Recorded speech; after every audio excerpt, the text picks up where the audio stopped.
ये भाजपा की नई सियासत है और इस नई सियासत में मुसलमानों के लिए लगता है कोई जगह नहीं। इस वक्त देश की सियासत में चर्चा राज्यसभा चुनाव को लेकर है। बीजेपी, कांग्रेस समेत दूसरे दलों की ओर से उम्मीदवारों के नाम घोषित कर दिए गए हैं। बीजेपी की ओर से 22 उम्मीदवारों की लिस्ट जारी हुई है, उसमें कोई मुसलमान चेहरा शामिल नहीं। साथ ही बीजेपी की ओर से राज्यसभा में पार्टी की ओर से जो मुस्लिम चेहरे थे उनका कार्यकाल भी समाप्त होने को है। बीजेपी के राज्यसभा में 3 मुस्लिम सांसद जिनका कार्यकाल समाप्त हो जाएगा, उनमें मुख्तार अब्बास नकवी, सैयद जफर इस्लाम और एमजे अकबर हैं। इनका कार्यकाल कुछ दिनों में समाप्त हो जाएगा और बीजेपी ने उन्हें दोबारा उम्मीदवार बनाने की कोई योजना भी नहीं बनाई है। वहीं लोकसभा में पहले से ही बीजेपी की ओर से कोई मुस्लिम चेहरा नहीं है।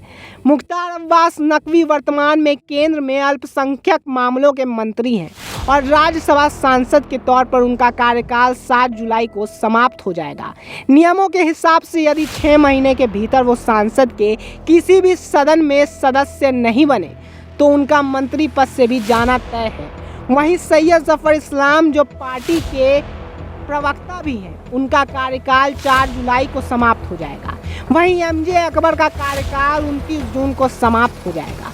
सपा नेता अमर सिंह के निधन के बाद खाली हुई राज्यसभा सीट पर साल 2020 में बीजेपी ने सैयद जफर इस्लाम को उम्मीदवार बनाया था। 2020 सितंबर में चुनकर राज्यसभा पहुंचे।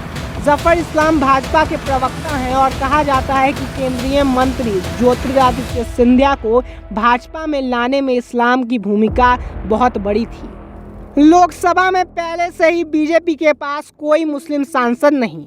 पिछले लोकसभा यानी 2019 के लोकसभा चुनाव में पार्टी की ओर से कुछ मुस्लिम चेहरों को मैदान में उतारा गया, लेकिन किसी को जीत हासिल नहीं हुई। वहीं एनडीए की बात करें तो बिहार से एकमात्र मुस्लिम चेहरा महबूब अली कैसर है, जो लोजपा के टिकट पर चुनाव जीते हैं। जफर इस्लाम, शहनवाज हुसैन, एमजे अकबर, मुख्तार अब्बास नकवी, आरिफ बेग, सिकंदर बख्त और नजमा हैबतुल्ला जैसे मुस्लिम नेता बीजेपी से सांसद रह चुके हैं।